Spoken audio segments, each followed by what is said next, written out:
मुझे विषय दिया गया धर्म और राष्ट्र के बीच द्वंद्व। अब मैं समझ नहीं पा रहा हूं कि धर्म और राष्ट्र के बीच द्वंद्व हो कैसे सकता है। ये एक ऐसा नैरेटिव है जिसको चलाया गया। बहुत सारे लोग पूछते हैं धर्म पहले कि राष्ट्र पहले, फलाना कैसे। ये धर्म और राष्ट्र को एक अलग अलग चीज। एक बहुत सिंपल सी बात है, शरीर और आत्मा। अब कोई बोले शरीर बड़ा है या आत्मा बड़ी है, ये बड़ा अपने आप में एक चिंता का विषय है कि लोग इस प्रकार की बात करते हैं कि द्वंद्व क्यों, द्वंद्व कैसे द्वंद्व हो जाएगा। हमें तो कहीं द्वंद्व नजर नहीं आता। ये तो शरीर और आत्मा का मेल है। शरीर भारत है और हिंदुत्व, भारतीयता उसकी आत्मा है। अगर आत्मा ही नहीं है तो शरीर का क्या काम होगा। लोग पूछते हैं धर्म बड़ा है कि राष्ट्र बड़ा, तो मैं अक्सर बोल देता हूं धर्म बड़ा है। लोगों को बड़ा इसमें आश्चर्य होता है, कई लोग इस पर आपत्ति उठाते हैं, आप ऐसा कैसे कह सकते हो। मैंने कहा आपके राष्ट्र की सीमा है, वो सीमा बढ़ सकती है और घट सकती है। पूर्व काल से घटती चली आई है, अब हो सकता है बढ़ जाए। अभी वर्तमान में जो चल रहा है इससे बढ़ भी जाए। धर्म ना बढ़ता है ना घटता है, धर्म वहीं रहता है। आप भारत में, आप भारतीय, आप अमेरिका चले जाएंगे, कुछ समय वहां रहेंगे, आपकी दूसरी पीढ़ी या तो आप सिटीजनशिप ले लेंगे या दूसरी पीढ़ी सिटीजनशिप ले लेगी, तो आप अमेरिकन सिटीजन हो जाएंगे। आप भारत से ज्यादा दिन बाहर रहेंगे तो एनआरआई हो जाएंगे, नॉन रेजिडेंट इंडियन। कभी नॉन रेजिडेंट हिंदू सुना है क्या। आप धर्म में रहें या धर्म में ना रहें, आप धर्म के हो। आप भारत में हो, भारत के बाहर हो, आप धर्म के हो। तो बड़ा क्या हुआ, जिसकी सीमा नहीं है वो बड़ा हुआ। पूरी पृथ्वी पर जो है वो धर्म है, तो धर्म बड़ा हुआ। राष्ट्र, आप ये राष्ट्र चल क्यों रहा है, धर्म के कारण। धर्म, राष्ट्र, राष्ट्र जो चल रहा है वो धर्म से चल रहा है। लोगों ने ऐसा कर दिया है, कुछ लोगों ने, उनका एजेंडा फुलफिल नहीं हो रहा क्योंकि वो बाहरी एक सभ्यता को लेकर आए जो हमारी नहीं है। जैसा भी उन्होंने बताया था तिवारी जी ने, बिल्कुल सच बात है। बहुत कम लोगों को मालूम है कि नहाते ही नहीं थे, इतने गंदे थे कि लोगों को बदबू आती थी, लोग दूर भाग जाते थे। लड़ना तो दूर की बात है, लड़े भी आदमी तब ना जब उस आदमी से, अब कीचड़ से भी आदमी क्या लड़ेगा। खैर, तो अब एक बात और समझने की बात है। हमने कहा हिंदुत्व, भारतीयता। भारतीयता क्या है, जन्मभूमि, राष्ट्रभूमि। कोई दूसरा ऐसा धर्म बताइए जिसमें जन्मभूमि और राष्ट्रभूमि के बारे में बात कही गई हो। है ही, उनका उनका कल्चर नहीं, उनका कंसेप्ट नहीं, उनका एक कल्ट है। उनका कल्ट यह कि हमें जमीन बढ़ानी है। हमारा कल्ट ये नहीं है, हमारा धर्म है, हम इंसान बनाते हैं। बहुत फर्क है। राष्ट्र और धर्म की अगर हम बात करते हैं तो राष्ट्र कई हो सकते हैं, आप कई राष्ट्रों में जा सकते हो, आप डुअल सिटीजनशिप ले सकते हो, पर धर्म तो एक ही होता है। पर हिंदुओं को एक अजीब टाइप का चूरन चटाया गया है कि सभी धर्म एक जैसे हैं। अरे नहीं भाई, सब धर्म एक जैसे नहीं है। एक जैसे कैसे हो जाएंगे सब धर्म। एक धर्म कह रहा है कि सर्वधर्म संभाव, हम सबको सम्मान देंगे। दूसरा धर्म कह रहा है कि अगर इसके अलावा किसी और की बात करता तो इसका उड़ा दो जी, गर्दनी उड़ा दो इसकी। तो बराबर कैसे हो जाएंगे। एक धर्म कहता है हम सम्मान करेंगे, दूसरा कहता है हम नहीं सम्मान करेंगे। आपको विदेश से आकर यहाँ आपके धर्म की जो मंदिर मस्जिद जो है बनाने देता है, सिनेगॉग बनाने देता है, दूसरा धर्म आपके यहाँ आकर आपके मंदिरों को तोड़ देता। तो कैसे एक जैसे हो जाएंगे। सारे धर्म एक जैसे नहीं हो सकते। और बहुत फर्क है, आजकल तो बहुत चल भी रहा है। कहते कि गाय को रोटी खिलाने वाला और गाय के साथ रोटी खाने वाला, ये कैसे हो सकते हैं। जमीन आसमान का फर्क है।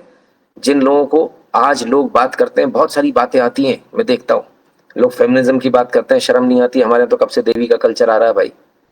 फेमिनिज्म हमको समझाने में बैठ गए लोग। इनको फेमिनिज्म एक बार स्टडी कर लेना चाहिए, फेमिनिज्म वालों को हिंदुत्व एक बार स्टडी कर लेना चाहिए, शर्म आ जाएगी, चुल्लू भर पानी में डूब मरेंगे। तो हमारे धर्म को ये बताना, ये समझाने की कोशिश करना। भारत में एक कल्चर चल रहा है, वो ये चल रहा है कि नहीं सब धर्म एक जैसे हैं। और सेक्युलरिज्म का मतलब ये कर दिया गया, सेक्युलरिज्म एक्चुअली तो पंथ निरपेक्ष है, इन्होंने कह दिया धर्म निरपेक्ष है। धर्म निरपेक्ष कोई राष्ट्र कैसे हो सकता है। भारत की आत्मा तो धर्म से ही चलती है। यहाँ राजा विक्रमादित्य हुए, यहाँ जितने राजा हुए धर्म के रास्ते पर चले। धर्म के रास्ते पर चलना ही राजा का मार्ग होता था। आज की तारीख में ऐसा बताया जा रहा है अगर आप धर्म पे चलेगा तो बड़ा आफत हो गई। मोदी जी अगर देश के प्रधानमंत्री अगर मंदिर चलेगा तो उसमें तो बवाल कट गया था। अरे देश का प्रधानमंत्री अच्छा मतलब टोपी लगा सकता है लेकिन मंदिर नहीं जा सकते। तो ये कंसेप्ट कौन लेकर आया, कहां से ले आए आप इस कंसेप्ट को, और ये कौन सी किताब में लिखा है। और ये कोई आज से नहीं हो रहा, आप सोचें आज से हो रहा है। ये तो सोमनाथ मंदिर के समय से हो रहा है। जब राष्ट्रपति जी ने कहा, बोले कि चलो भाई इसके लिए जो है मंदिर को दोबारा पुनर्निर्माण करते हैं, तो हमारे देश के एक बड़े प्रधानमंत्री थे, उन्होंने बोला ना ना ना, सरकारी धन से नहीं होगा। सरकारी धन कैसे हो गया? ये तो जनता का धन है। आपने राजा महाराजाओं से सत्ता क्या कहकर छीनी थी? चलिए ये बता दीजिए। उन्हीं सज्जन ने जिन्होंने ये कहा, ये कहकर छीनी कि जनता का है, आपका थोड़ी है, लाओ राजपट हमारा हुआ, ये किले हमारे हुए, सारे किले जो है सेनाओं को दे दिए गए थे। यही कह के छीना ना आपने कि ये तो जनता का है, आपका थोड़ी है, आपने थोड़ी इसमें कुछ किया है, ये तो जनता का, आपने टैक्स वसूला जनता। आज भी तो जनता का ही है। आज अचानक से सरकार का कैसे हो गया भाई? जब कल जनता का था तो आज भी जनता का ही रहेगा। टैक्स का पैसा तो वही, हमारे टैक्स के पैसे से सब कुछ चल रहा है। जो लोग टैक्स नहीं दे रहे वो सब्सिडी ले रहे हैं, जो टैक्स दे रहे हैं उनका बोझ उठा रहे हैं। ये बड़ी विडंबना की बात है। इसमें सोचना पड़ेगा हमको, कहीं ना कहीं एक टैब लगाना पड़ेगा कि कहां जाकर हम रोकेंगे। एक तरफ वो कहते हैं जिसकी जितनी हिस्सेदारी उसकी उतनी भागीदारी, बराबर है। जिसकी जितनी भागीदारी उसकी उतनी, जिसकी जितनी संख्या भारी उसकी उतनी, हम कहते हैं भाई जिसकी जितनी भागीदारी उसकी उतनी हिस्सेदारी होनी चाहिए। अगर हमने टैक्स भरा है, घर में अगर 5 लोग हैं, उनमें से यदि अगर मैं सबसे ज्यादा पैसे देता हूं, तो एक बार आप मेरे से तो पूछोगे कि घर का रंग कौन सा होना है? कि आप अपने मन से कुछ भी ठोक दोगे कि आपका मन जो आ रहा वही करोगे? क्यों? कि नहीं भाई मेरे तो 5 बच्चे हैं, तुम्हारा तो एक ही है। ये कौन सी बात हुई? घर का मेंटेनेंस हम कराएंगे, पैसा हम लगाएंगे और मजे दूसरे लेगा। ये अन्याय है, ये ठीक नहीं। इसके बाद अब उन्होंने क्या किया? उन्होंने कहा चलो अब ये तो सारे एक हो जाएंगे। 14 से बताया परिवर्तन आ रहा है, बिल्कुल परिवर्तन 14 से आया, इसमें कोई दो राय नहीं है। आज हम लोग जो बातें कर रहे हैं इसको 14 से पहले फेसबुक और कहीं लिखकर जब डालते थे तो लोग लाइक नहीं करते थे, और जब मिलते थे पार्टी शादी में तो कहते थे क्या लिखते रहते हो यार। ये मेरे साथ तो हुआ है, मेरे रिश्तेदार मुझे टोका करते रहे, क्या लिखते रहते हो ये। आज वो सारे हिंदू बन गए और हम पीछे हो गए। मतलब मजे की बात है, जो 14 तक जो लोग भगवा गमछा डाल के बैठे थे वो बेचारे भीड़ में पीछे हो गए, और आज जो उस समय सेकुलर सफेद गमछा डाले थे वो भगवा डाल के आजकल आगे हैं। और भगवा वाले ने बेचारे ने जेब में रख लिया अपना गमछा, बोले ठीक है भाई आप ही आगे बढ़ लो, मैं पीछे हो जाता हूँ। तो ऐसे भी एक कभी दे, लेकिन अब एक नया सिस्टम चल रहा है इस देश के अंदर। लोग ऐसे हैं जो अब जात में तोड़ेंगे। धर्म बड़ा है, जात बड़ी थोड़ी है। उस धर्म से ही तो आपको वो जात मिली है। और जात है क्या, वो पहले हम एक बार पढ़ लें। कहीं ऐसा तो नहीं डिवीजन ऑफ लेबर के उसमें वर्ण में आप जात ढूंढने बैठ गए और उसी पे लड़े जा रहे हो। इतनी सारी सेनाएं खड़ी कर दी लोगों ने, ये सब कुछ सिस्टमेटिक ढंग से हो रहा है। अरे राष्ट्रवादियों की कोई सेना और कोई आपको संगठन नहीं मिलेगा।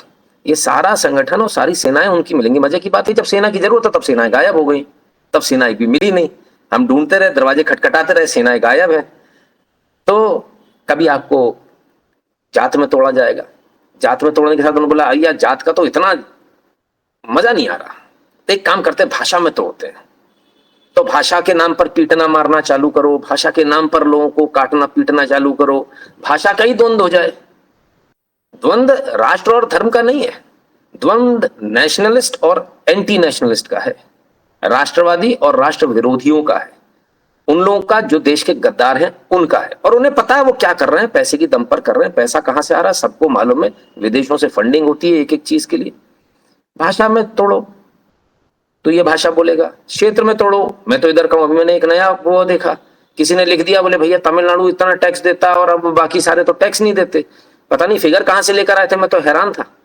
मैंने कहा पहले एक बार फिगर तो चेक कर लेते, रीचेक कर लेते, भैया मालूम चल जाता कि कौन कितना टैक्स देता है और किस प्रकार के टैक्स की आप बात करो। टैक्स तो बहुत सारे हैं भारत के अंदर, एक बार सारे टैक्स अपन जोड़ लेते, पर इस प्रकार से घर नहीं चला करते। अगर हम ये देखेंगे कि कौन ज्यादा कमा रहा, कौन कम कमा रहा, कौन ज्यादा दे रहा, कम दे रहा, उस प्रकार से घर नहीं चलते, घर टूटते। और जिस प्रकार से बाहर के लोग घर के 4 भाइयों को भड़काते हैं, तू क्यों इतना लगा रहा है भाई, उसने तो कुछ नहीं किया, कार तो तू लेकर आया, फैमिली तो उसकी घूमती रहती है। तो यही भारत के अंदर इस समय किया जा रहा है। तो धर्म का और राष्ट्र का द्वंद्व नहीं है, द्वंद्व हमने क्या कहा, नेशनलिस्ट और एंटी नेशनलिस्ट का द्वंद्व है।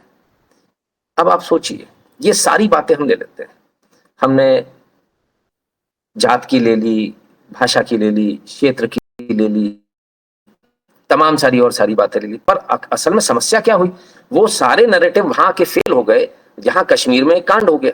कश्मीर में आतंकवादियों ने रोका, एक एक से पूछा हिंदू या नॉन हिंदू, उनकी नजर में आप काफिरी थे, धाड़ से गोली मारी।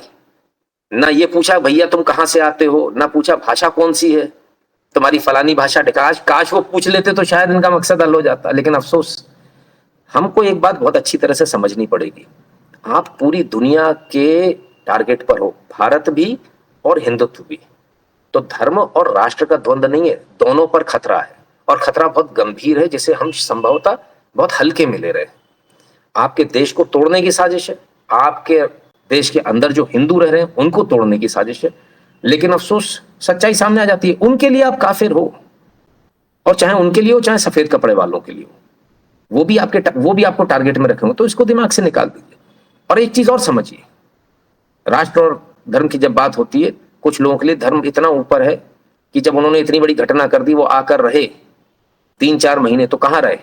जंगलों में तो रहे नहीं होंगे। उनके पास एलपीजी के सिलेंडर मिले जो भारतीय हैं, वो सिलेंडर किसने सप्लाई किए? उनके पास खाने पीने का सामान मिले, मसाले मिले जो भारतीय हैं, वो सप्लाई किसने किया? इसका मतलब लोकल लोग थे ना, वो उनसे क्यों जुड़े? आतंकवादियों से कोई लोकल आदमी क्यों जुड़ेगा? एक ही बात पर सिर्फ एक ही चीज है जुड़ने की, और वो है कि उनको अपना, उनमें कहीं ना कहीं धर्म नजर आ गया, उनको अपना ब्रदरहुड नजर आ गया। और वो ब्रदरहुड जो है बड़ा खतरनाक है, वो हर जगह जाता है। और ये गंध आपको सिर्फ भारत और पाकिस्तान के लोगों में ही मिलेगी। अगर सीधे नाम दे दो तो भारत और पाकिस्तान के मुसलमानों में मिलेगी, बाकी कहीं नहीं मिलेगी। बाकी के आप मुसलमान देखेंगे तो यहाँ से बहुत बेटर मिलेंगे, बड़ी जिम्मेदारी के साथ बोल रहा हूँ। मैंने बहुत सारे मुसलमानों को देखा, लेकिन यहाँ के जितने, और वहां के मुसलमान खुद बोलते हैं आपके यहाँ के मुसलमान ज्यादा आक्रामक हैं इस प्रकार से।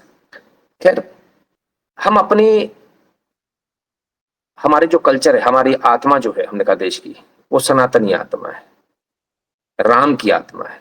हम में से हर आदमी बोलता है मुझ में राम है, मुझ में राम है, सब में भगवान है।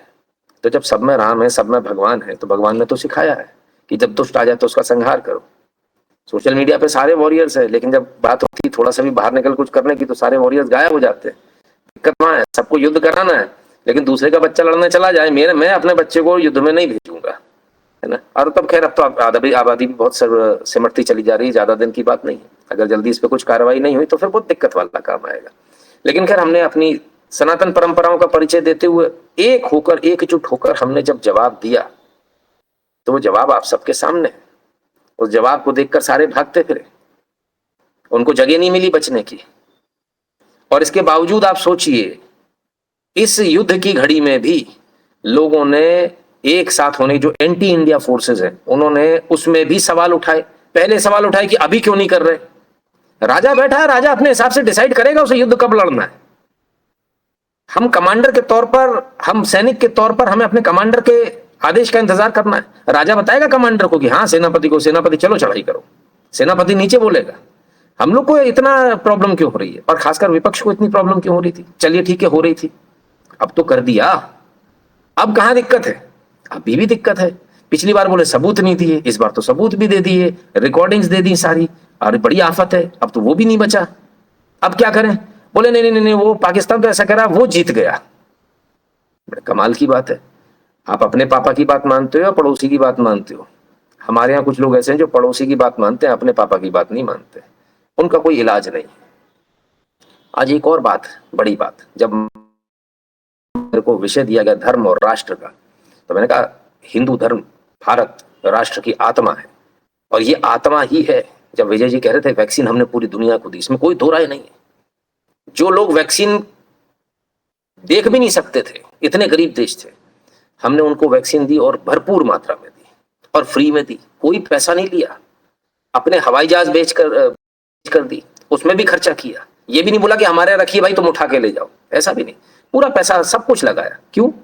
क्योंकि हमारा धर्म हमको ये सिखाता है कि सभी प्राणियों में सद्भाव हो, हम एक दूसरे के काम आए, इंसानों में नहीं। वहां तो ब्रदरहुड का ही कल्चर है, सिर्फ इतनी नहीं। बाबा साहब अम्बेडकर की writings and speech, Ambedkar writing and speeches किताब उठाकर देख लीजिए, वहां उन्होंने कहा, उन बोले उनके पास कोई जगह नहीं है, वो सिर्फ अपने ही धर्म वालों को करेंगे। और सारे धर्मों में ऐसा ही है, सिर्फ हिंदुओं को छोड़कर। आप चाहे क्रिश्चियनिटी में चले जाएं, चाहे आप इस्लाम में चले जाएं, सब में ऐसा ही लिखा हुआ है। सिर्फ हिंदू धर्म एकमात्र ऐसा है जो इतना विराट, इतना विशाल है, जिसका हृदय जो कहता नहीं हम सबको देंगे। हमने सबको वैक्सीन दी, भूकंप आ गया, रोए पीटे, छाती पीटी, बचा लो बचा लो। भारत से हवाई जहाज गए, भारत की स्पेशल फोर्सेस को भेजा गया। सोचिए, स्पेशल फोर्सेस को भेजा हमने तुर्की, पलट के हमें क्या मिला? पीठ में खंजर। नहीं, वो तो हमारे धर्म का है। दुनिया में धर्म बड़ा है, आपके दिमाग में एक गलतफहमी बड़ी हुई कि देश बड़ा है, दुनिया में धर्म बड़ा है। हमारे पीठ में उन लोगों ने खंजर भोंका जो जब मलबे में दबे हुए थे, जिनको हमने निकाला, आज वो हमारे खिलाफ में खड़े हुए, उन्हीं के ड्रोन्स ने हमको मारा। जिनको हमने दवाइयां दी, इंजेक्शन दी, जिनको हमने टेम्पररी वहां पर टेंट लाके हॉस्पिटल बनाए, जिनके इलाज किया। मैं तो देखता हूँ बड़े कमाल की बात है, शर्म नाम की कोई चीज नहीं है। हमारा नो फर्स्ट यूज जो डॉक्ट्रिन है कि हम पहले वार नहीं करेंगे न्यूक्लियर वॉर की, वो भी कहां से आती है? उसकी रूट्स भी सनातन में ही है। किसी पर जबरदस्ती प्रहार नहीं करते अनटिल अनलेस कोई हमको मजबूर नहीं कर देता। कोई राक्षस अगर आकर हमको मजबूर करे, परेशान करे, और इस हद तक परेशान कर दे कि अब हमको शस्त्र उठाना ही पड़ेगा, तो फिर क्या करें? फिर शस्त्र उठाना पड़ता है। तो इस हमारी जितनी भी हमारी जो डॉक्ट्रिन है वो सारी हमारी सनातन कल्चर पे। अगर इनके कल्चर पे होते तो अब तक तो हमने चढ़ाई कर दी होती, और सनातन कल्चर पे है, इसी का हमको नुकसान खामियाजा उठाना पड़ता है। अब एक बात और आई, सोशल मीडिया की बात आई कि सोशल मीडिया पर देखिए हिंदू या राष्ट्र की बात करने वाले लोग कम है, ऐसा नहीं है, लोग हैं। आप जिस प्लेटफॉर्म का इस्तेमाल कर रहे हैं, इस समय भी हम जिस प्लेटफॉर्म का इस्तेमाल कर रहे हैं, ये हमारा नहीं है, ये विदेशी है। विदेशी क्यों चाहेगा आपके देश में कुछ अच्छा हो? तो पूरा एल्गोरिथम जो इसका जो डिजाइन जो उसको किया गया वो इस प्रकार से किया गया है कि आप एंटी इंडिया एंटी हिंदू बात बोलेंगे। मेजोरिटी जो धर्म है आपका हिंदू है, 80% हिंदू है, तो एंटी इंडिया एंटी हिंदू बात करेंगे तो तुरंत आपका वायरल हो जाएगा। और अगर राष्ट्र से संबंधित आप बात करेंगे, ना तो आपका चैनल चलेगा, ना आपका फेसबुक पोस्ट चलेगी, ना आपकी इंस्टाग्राम स्टोरी चलेगी, ना रील चलेगी, कुछ नहीं चलेगा, उसको सप्रेस कर दिया जाएगा। हम इस पर काम क्यों नहीं करते? सरकार को चाहिए, सरकार इसमें, भाई सरकार के पास पावर है, सरकार डंडा करे, बोले भाई आप अपना एल्गोरिथम चेंज कीजिए।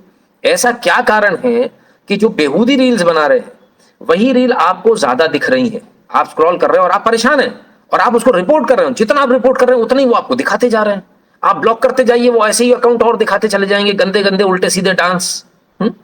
और इसी चीज को आप चाइना चले जाइए, वहां पर आप देखिए यही टिकटॉक चाइना का बनाया हुआ, और जब आप वहां देखेंगे तो वहां वो क्रिएटिविटी दिखाते हैं रील्स में।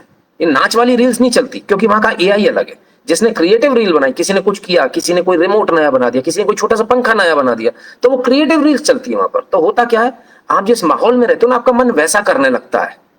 तो जब आप क्रिएटिव माहौल में रहोगे, क्यों कहते हैं पढ़ने वाले बच्चों आता यार मुझे भी करना है, तो जब आप क्रिएटिविटी के माहौल में रहते हो, आपको भी लगता है मुझे भी कुछ करना है, तब आप क्रिएटिव रील्स बनाओगे तो देश के लिए कुछ अच्छा होगा। इन ठुमकों से, गंदे संदे डांस से क्या देश का कुछ भला हो सकता है? नहीं, देश इससे गर्त में जाएगा।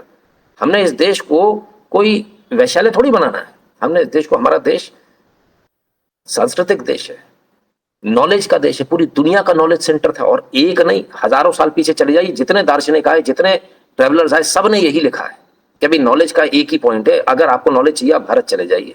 आज उस देश की हालत ये कर दी है कि सोशल मीडिया में एल्गोरिथम इतना गंदी तरीके से बनाया गया है कि हमको वो नहीं दिखाया जा रहा जो हमको देखना है, हमको वो दिखाया जा रहा है जो हमको नहीं देखना है। ये बड़ी विडंबना है कि इस देश के अंदर, अब तो एक्स हो गया, एलन मस्क ने लिया, पहले ट्विटर था, जिस देश के आईटी मिनिस्टर का अकाउंट ब्लॉक हो गया। ये बहुत बड़ी बात है। आपने पलट के क्यों नहीं अपने ट्विटर को उसी समय ब्लॉक कर दिया था कि हटा, पहले तो 3 दिन को तुमको ब्लॉक करेंगे, इसके बाद में देखेंगे। दमदारी चाहिए, हिम्मत चाहिए। वो हिम्मत का परिचय सरकार ने जो आज पाकिस्तान में दिया है, वो हिम्मत का परिचय सोशल मीडिया पे आपको आज नहीं तो कल देना ही होगा, और नहीं तो आपको अपने प्लेटफॉर्म बनाने होंगे। इसके अलावा कोई दूसरा तरीका है नहीं। अब मैं ऐसी बात क्यों कह रहा हूं? क्योंकि समाज की आंखें, संजय का काम कौन कर रहा है? आप और हम। जितने भी लोग जो सोशल मीडिया पर हैं या जितने पत्रकार हैं, तमाम सारे लोग बोलते हैं अरे साहब वो 14 में मोदी आ गया। मैंने कहा लाया कौन? लोग बोले हमने वोट किया। मैंने कहा बताया किसने? आपने वोट किया ऐसा आपको लग रहा है, पर आपको ये बताया किसने कि इसी को वोट करना है? बताने वाला अगेन मीडिया है, चाहे प्रिंट हो, चाहे इलेक्ट्रॉनिक हो, चाहे कोई सा भी। जब वो उपलब्धियां बता रहा है कि इस व्यक्ति ने ये किया, ये व्यक्ति अच्छा है, तब आप उसको वोट देते हो। आप जाके टेस्ट तो करते नहीं हो, रोज तो जाके उसके घर पे देखते नहीं, उसके ऑफिस में देखते नहीं, भैया आपका काम कैसे चल रहा है, मुख्यमंत्री जी आपको प्रधानमंत्री बनाए कि नहीं बनाए। मीडिया जो नैरेटिव सेट करता है उस नैरेटिव से काम होता है। और आपके यहाँ सोशल मीडिया जितनी, क्योंकि मीडिया से ज्यादा पावरफुल सोशल मीडिया होता चला जा रहा है। आज लोग अखबार बंद कर दिया, आज मोबाइल में सब कुछ अवेलेबल है, आदमी मोबाइल पर लगा हुआ है। तो जब ये इतना पावरफुल हो गया है, then there is a need to curb, then there is a need कि आप उसके ऊपर कुछ ना कुछ एक अथॉरिटी बैठाएं। बनाई है सरकार ने, लेकिन वो इतनी प्रभावी नहीं है। आपको एल्गोरिथम पे हिट करना है, आप एल्गोरिथम पे हिट कीजिए कि हमको क्या चीजें दिखानी है भारत के अंदर और क्या चीजें नहीं दिखानी है। आपको ये तो करना पड़ेगा। अगर आप ये नहीं करेंगे, आप देखिए एक बात को समझिए, सोशल मीडिया से रिजीम चेंज कर दिया, और एक देश में नहीं, कितने देशों में हो गया सोशल मीडिया से। सोशल मीडिया, अखबार और टेलीविजन से रिजीम चेंज हो गया।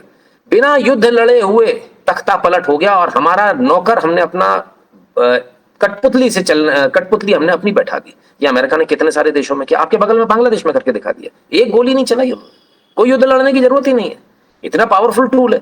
तो ये तो मैं समझता हूं सेना से ज्यादा पावरफुल टूल हो गया।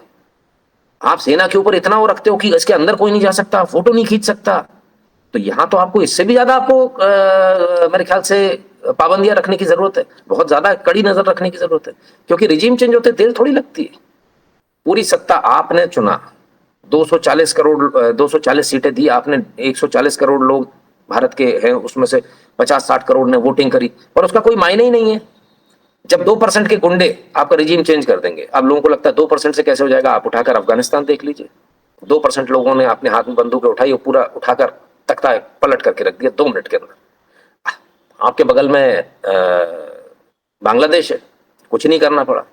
और सिर्फ यहां पर नहीं, एक नैरेटिव ऐसा गढ़ा जाता है, जैसा नैरेटिव अभी एक और जगह गढ़ा गया, जहां वो चुनाव जीत गए, प्रधानमंत्री बन गए, सुप्रीम कोर्ट ने कह दिया नहीं नहीं नहीं नहीं नहीं, आप प्रधानमंत्री नहीं हो। और वेस्टर्न मीडिया जो चला रहा, हमारा मीडिया उसको उठा रहा है। सबसे पहले तो हमको वेस्टर्न मीडिया को देखने की जरूरत क्या है, हमको अपना मीडिया देखना चाहिए। आज भी हम सबूत मांग रहे हैं तो हम वेस्टर्न मीडिया की तरफ मुंह करके देख रहे हैं, मीडिया ये कह रहा है इसलिए हम मानेंगे। भाई ये बड़े एक शर्म की बात है कि हमारा मीडिया होते हुए हमको वेस्टर्न मीडिया की तरफ जाना पड़ रहा है। और आप सोचिए, इस मीडिया की आपको जरूरत कब महसूस हुई? आपको सोशल मीडिया बहुत हल्का लगता था कि इसकी तो कोई वैल्यू नहीं, लेकिन जब इस सोशल मीडिया में वॉर के टाइम में, यही सोशल मीडिया आज युद्ध की घड़ी में सोशल मीडिया बहुत काम आया। उनके वहां से उन्होंने मिस इन्फॉर्मेशन का, डिसइंफॉर्मेशन का एक पूरा प्रोपेगेंडा चला। आईएसपीआर उन्होंने खोला इसीलिए कि हम झूठ बोलेंगे, पूरी दुनिया को झूठ पिलाएंगे, ठीक है, और वो आईएसआई का है। तो उस आईएसपीआर को काउंटर किसने किया? सोशल मीडिया के हमारे वॉरियर्स ने। उन्होंने वहां से झूठ चलाया, हमने यहां से सच चलाया। वो वहां से झूठ चलाते रहे, हम यहां से कंटिन्यूस सच चलाते रहे। और इसके बावजूद आप सोचिए, कई बार तो ग्रॉक जैसा जो एआई है, उसने सच्ची न्यूज को झूठा कर दिया। किसी सज्जन ने एक वीडियो डाली जो उन्होंने खुद ने रिकॉर्ड करी, ग्रॉक ने कह दिया ये तो फेक वीडियो है। फिर उन्होंने बोला भाई ये वीडियो तो मैंने रिकॉर्ड करी है, मेरे मोबाइल से रिकॉर्ड हुई है और मैंने डाली है। तो ये तो हालत है। जो एआई भी जो आप इस्तेमाल कर रहे हैं वो आपके यहाँ का नहीं है, उस पर विश्वास, पूर्ण रूप से विश्वास कोई ना करे, ये बहुत जरूरी है। सोशल मीडिया पर आप जाते हो, अभी जैसे भाई साहब ने भी कहा, तिवारी भाई साहब ने, कि आप जिस चीज को देख रहे हो, जो आप कंटेंट आप कंज्यूम कर रहे हो, है ना, एक होता खाना जो आपके शरीर के लिए, एक है कंटेंट, विचार जो आपके दिमाग के लिए। अब विचार आपको कौन दे रहा है? गूगल और विकिपीडिया। गूगल और विकिपीडिया तो दोनों आपके अगेंस्ट में है। विकिपीडिया तो टोटल फ्रॉड है, इसे तो भारत में बैन कर देना चाहिए। ये तो हर वो चीज उसने झूठी लिख रखी है जो है ही नहीं, हर चीज उल्टी लिख रखी है। तो इस विकिपीडिया और गूगल का आप क्या इलाज करोगे? विचार, क्योंकि आज नारद जयंती है, हमको लोगों तक संदेश पहुंचाना है। ये हमको ड्यूटी पर संदेश पहुंचाने के लिए पहले आपने अपना गाड़ी पंचर कर दी भाई, गाड़ी में से पेट्रोल निकाल लिया, तो संदेश पहुंचाएगा कैसे बेचारा आदमी? तो सोशल मीडिया पर कर्ब की बहुत ज्यादा जरूरत है, पूरे मीडिया पर, डिजिटल मीडिया पर भी कर्ब की बहुत ज्यादा जरूरत है। It is very important that we should learn. और हमारा पूरा मीडिया एक सेक्शन एक ऐसा बन गया है कि हमको एंटी हिंदू बात करेंगे, अगर हम कुछ उल्टा ही दिखाएंगे तो ही वो खबर अच्छी है। ऐसा किसने कहा? मुझे एक बड़े पत्रकार मिले दिल्ली में, हम लोग बैठे हुए थे, तो बोले नहीं नहीं नहीं नहीं नहीं, पत्रकार तो वो होता है जो एंटी एस्टेब्लिशमेंट होता है। मैंने कहा ये कौन सी किताब में लिखा है भाई? ऐसी कौन सी पत्रकारिता की किताबें मैं पढ़ना चाहता हूं, मुझे उसमें दिखाइए। पत्रकार वो होता है जो एज इट इज चीजों को बताता है, एज इट इज।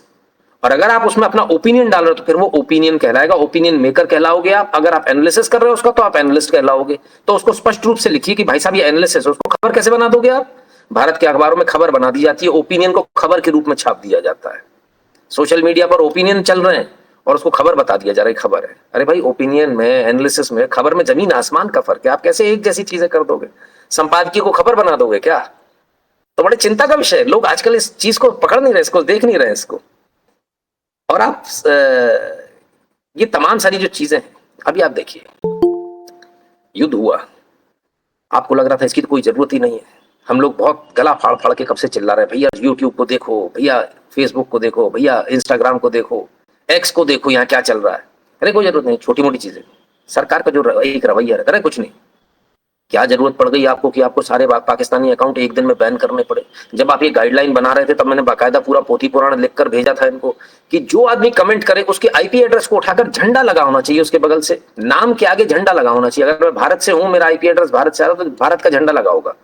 और अगर कोई पाकिस्तान से कमेंट कर रहा है तो पाकिस्तान का मुझे पता तो चले कि राशिद अली कौन है, भारत वाला है पाकिस्तान वाला है, तो मैं उस हिसाब से उसको जवाब दूंगा। भाई आप अभी टारगेट आपने लॉक किए ना, तभी तो मिसाइल मारी, ऐसी तो नहीं मार दी ना किसी को भी, तो हमको भी तो टारगेट लॉक तो करने दो। लेकिन नहीं किया गया। आज आपको जरूरत महसूस हुई तब आपने पाकिस्तान के सारे अकाउंट बंद किए। आज आपको भारत में जो एंटी इंडिया फोर्सेज है आपको उनका एहसास हुआ तब आपने 4 PM जैसे चैनल को ब्लॉक किया। हालांकि बात अगले सुप्रीम कोर्ट गए तो फिर आपने उसको ब्लॉक भी खोल दिया, वो जो भी प्रेशर रहा हो, जो भी डर रहा हो। लेकिन मेरे ख्याल से वो नहीं करना चाहिए था। आप एक बार अपना स्टैंड लें तो उसको बदलें नहीं। बहुत आवश्यक है सोशल मीडिया पे कर्व लगाना। देखिए मैं इसी सोशल मीडिया का आदमी हूँ, इसी सोशल मीडिया से लोग, मेरी पहचान बनी है, लोग मुझे इसी से जानते हैं और मैं हमेशा इसके अगेंस्ट में रहता हूँ। मैं हमेशा सबसे बोलता हूँ बिल्कुल मत देखो, मोबाइल एक तरफ रख दो, ये रीलबाजी में कुछ नहीं रखा है, सोशल मीडिया में कुछ नहीं रखा है, ये सिर्फ आपका समय किल कर रहा है और कुछ नहीं है। देखना एक दो लोग पकड़िए जो आपको लगते हैं कि हाँ इनकी बात मुझे सुननी है, और वो एक दो लोग जब आप पकड़ेंगे तो अनपॉपुलर हैं, वो आपको दिखाएगा ही नहीं सोशल मीडिया, वहां तक तो आपकी निगाह ही नहीं पहुंचेगी, क्योंकि आपकी निगाह तो वो दूसरी जगह घुमा रहे हैं बार बार।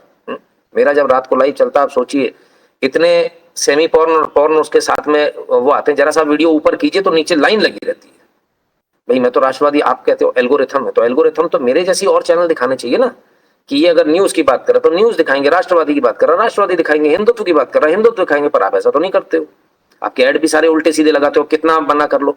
अब तो यूट्यूब ने वो भी बंद कर दिया कि हम ऐड लगाएंगे ही लगाएंगे, आपके ऊपर नहीं कि आप ऐड बंद कर सको।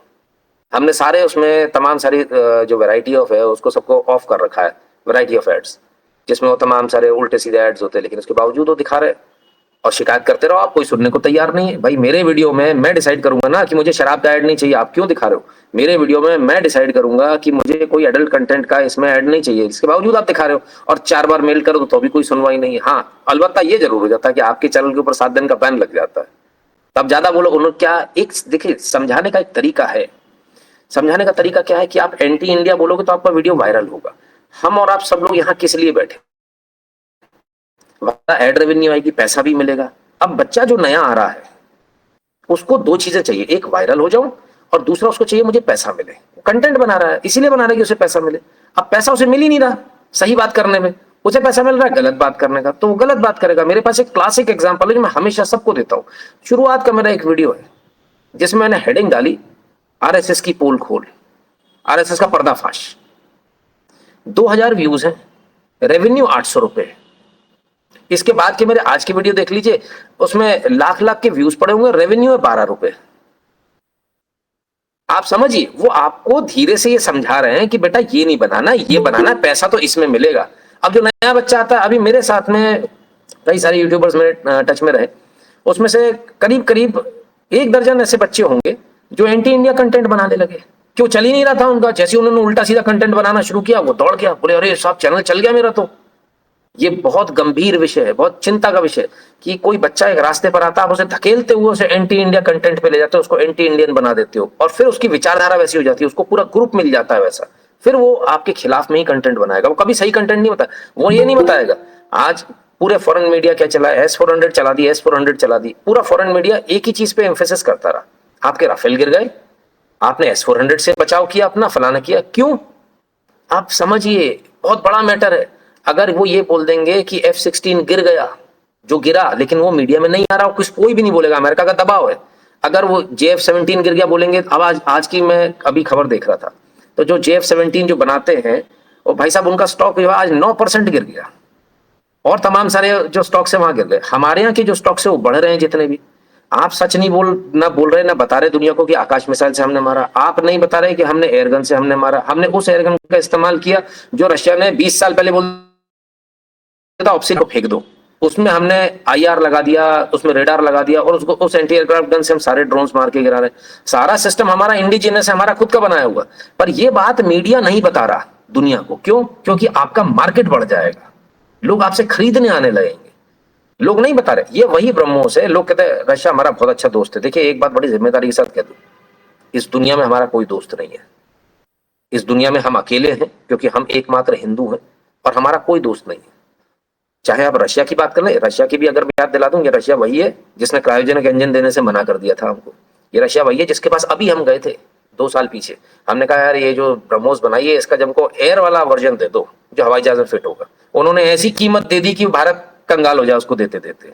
हमने क्या किया, हमने कहा ठीक है कोई बात नहीं भाई साहब, हमारा थैला उठा के ले आए, अपने घर पे पेचकस लगाया किया, और हमने एयर वर्जन ब्रह्मोस का खुद ने तैयार कर लिया, 100% इंडिजिनस। और आज जो आप जो स्ट्राइक्स देख रहे हो उसमें उसका बहुत बड़ा हाथ है।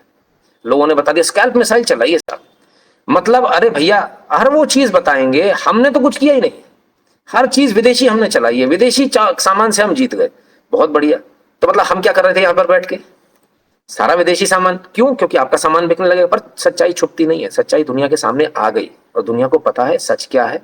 और आज आपका देश आगे चल रहा है। ये किसकी बदौलत चल रहा है? ये आपके जो वॉरियर्स हैं जो दिन रात, जो बेचारे गाली भी खा रहे हैं, हम में से आप में से शायद ही कोई ऐसा होगा जिसको गालियां नहीं पड़ती होंगी। सोशल मीडिया पे अगर हमने कुछ सच लिख दिया तो उसके पीछे सबूत मांगने वाली गैंग, सबूत गैंग पीछे लग जाएगी, गालीबाज पीछे लग जाएंगे, ट्रोल्स पीछे लग जाएंगे, बट वी डोंट बॉदर।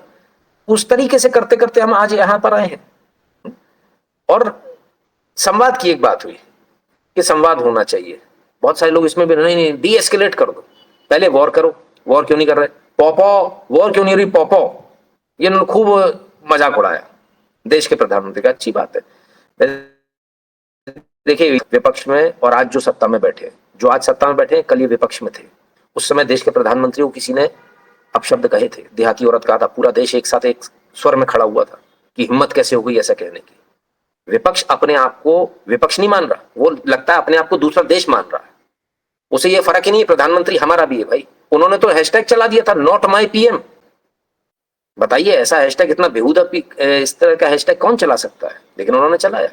संवाद की बात हम किससे करें? इससे पाकिस्तान से बात करें जिससे हम इतना संवाद करते आ रहे हैं, वो हमारे लोग मारते चले जा रहा है धर्म पूछ पूछ के। और आज संवाद की बात खत्म हो गई। आज जब पीटा है तो कैसे भागे अमेरिका के पास में कि बस युद्ध रुकवा दो, कैसे भी करके आप याचना कैसे करने कैसे पहुंच गए? तो कहते ना याचना नहीं रण होगा, रण नहीं रण भीषण होगा। तो भाई जो इस व्यक्ति को समझ में ही ना आए कि हम अपने प्यार की भाषा उसको समझा रहे हैं, उसको समझ में ही नहीं आ रहा, तो उससे फिर क्या बात करनी? उसको उसी की भाषा में आपको जवाब देना पड़ेगा और कोई इसका तरीका नहीं। वापस आता हूं अपने मुख्य उस पर, क्योंकि आज हम लोग नारद जयंती के पावन उपलक्ष्य में हम लोग यहाँ जुड़े हुए हैं। तो मैं तो सिर्फ इतना कहूंगा, सरकार को चाहिए, आप में से बहुत सारे लोग जिनके कॉन्टैक्ट्स भी होंगे, मैं तो हाथ जोड़ के एक विनम्र निवेदन आप लोगों से करूंगा कि सरकार तक इन चीजों को जरूर पहुंचाइए। ये अपना एल्गोरिथम चेंज करें पहली बात। और जिस प्रकार से इन्होंने जो एक एंटी इंडियन नैरेटिव गढ़ने की जो प्रयास किया, अब देखिए चुनाव के समय पर मोदी जी को भी मालूम है, चुनाव के समय पर पूरा सोशल मीडिया एंटी इंडिया हो गया था। पर्पस सिर्फ एक ही था कि ये इनके इन प्रकार कि भाई ये राष्ट्रवादी सरकार ना आए, इसको कुर्सी से उतार दो। जो 400 पार की सोच रहे थे वो 240 पे अटक गए आप आके। इतना प्रभाव तो है ना इसका, इनके झूठ का। तो इस झूठ का तोड़ क्या है?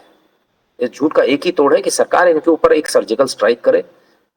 दुश्मन सिर्फ भारत के बाहर नहीं बैठा, सीमा के अंदर भी बैठा हुआ है, जो अंदर से कुरेद रहा है, जो रोज एक नए गाने बना देता है कि चौकीदार ना।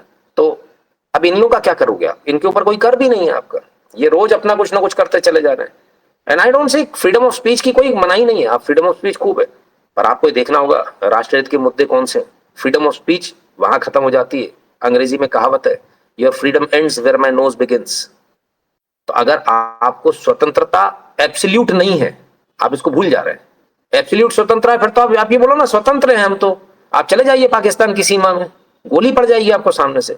स्वतंत्रता कभी एब्सोल्यूट नहीं होती, वो बैरियर्स के साथ आती है, उसके भी कुछ एड ऑन्स है। तो उन जो एड ऑन्स है उसको आपको ऑनर करना होगा। इस देश के अंदर आप देखिए नैरेटिव चल रहा है सोशल मीडिया से। अब सोशल मीडिया पावरफुल हो गया। कल तक सोशल मीडिया अच्छा था और जो है सुप्रीम कोर्ट कहता था सोशल मीडिया बड़ा अच्छा। अभी कल मैं न्यूज देख रहा था, हमारे जो चीफ जस्टिस साहब अभी नए बनने वाले, उन्होंने बोला इसको आयरन हैंड से इसको जो है हम डील करेंगे। किस चीज को? कि भाई अगर किसी ने सुप्रीम कोर्ट की बारे में कुछ कह दिया तो लोगों को अपने विचार रखने का अधिकार नहीं है। इस देश के अंदर सोशल मीडिया पर आदमी प्रधानमंत्री को गाली दे सकता है, देश को गाली दे सकता है, लेकिन आपके गलत फैसलों पर क्वेश्चन मार्क नहीं उठाएगा। मैंने कहा ना, देश के अंदर नैरेटिव बहुत गलत चल रहा है। यहाँ नैरेटिव ये चल रहा है कि हम उल्टे फैसले देंगे तो ज्यादा अच्छा है, क्योंकि इन लोगों को बाहर जाना है, इनकी कॉन्फ्रेंसेस होती है अमेरिका में, यूके में। तो वहां जाकर ये अपने आप को चैंपियन दिखाते हैं, we are the champions of democracy. एक जज साहब ने तो ये भी बोल दिया, we are the custodian of democracy है। मैंने कहा भाई ये किस प्रकार की अंग्रेजी भाई, दोबारा पढ़कर आओ। How can you be a custodian of democracy? You are not the custodian of democracy, voter is the custodian of democracy. वो अपने घर से निकलता वोट देकर आता है, वो है कस्टोडियन, आप नहीं हो भाई साहब। आप तो जज हो। अंग्रेजी में भारत के संविधान में स्पेसिफिकली मियरली शब्द के साथ लिखा हुआ है, जज is merely a interpreter of law.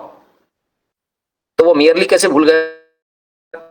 आप तो नहीं, बड़ी विडंबना है। आप सरकार को चुनिए, चुनकर भेजिए, और आप इस उम्मीद में बैठे हो तो सरकार हमारे लिए कानून बनाएगी। सरकार ने कानून बनाया, उन्होंने खट से स्ट्राइक डाउन कर दिया 1 मिनट के अंदर, बोले हटा ये कानून गलत है। और आप मुंह बाहे देख रहे हो, अरे ये क्या हो गया, ये किस प्रकार, इसको डेमोक्रेसी बोलते हो आप? ये डेमोक्रेसी नहीं है। इसका मतलब तो पिछले दरवाजे से, बैकडोर से देश को चलाने के एक कुत्सित प्रयास हो रहा है कि सुप्रीम कोर्ट के जरिए हम देश को चलाएंगे। हमने सिस्टम ऐसा बना दिया है कि उस सिस्टम के जरिए हम देश को चलाएंगे। और जब आप सही बात बोलेंगे तो फिर बोलेंगे अरे नहीं नहीं नहीं, ये लोग तो यार, ये राष्ट्रवादी तो बड़े खतरनाक है, हिंदूवादी तो बड़े खतरनाक है। देयर इज नो द्वंद। एकदम बिल्कुल स्पष्ट बात है कि राष्ट्र अपनी सीमाओं में बंधा होता है, जिस प्रकार से हमारी जबान अपनी सीमा में बंधी है, विचार सीमा में नहीं बंधे। इस जबान से जो विचार निकल रहे हैं वो सीमा में नहीं बंधे। इसी प्रकार से धर्म की कोई सीमा नहीं है, राष्ट्र की सीमाएं निर्धारित होती हैं। द्वंद्व बिल्कुल भी नहीं है। आत्मा हिंदुत्व है, देश भारत है, एकदम क्लियर है। इन्हीं शब्दों के साथ मैं अपनी वाणी को विराम दूंगा। बहुत बहुत धन्यवाद आप सभी का।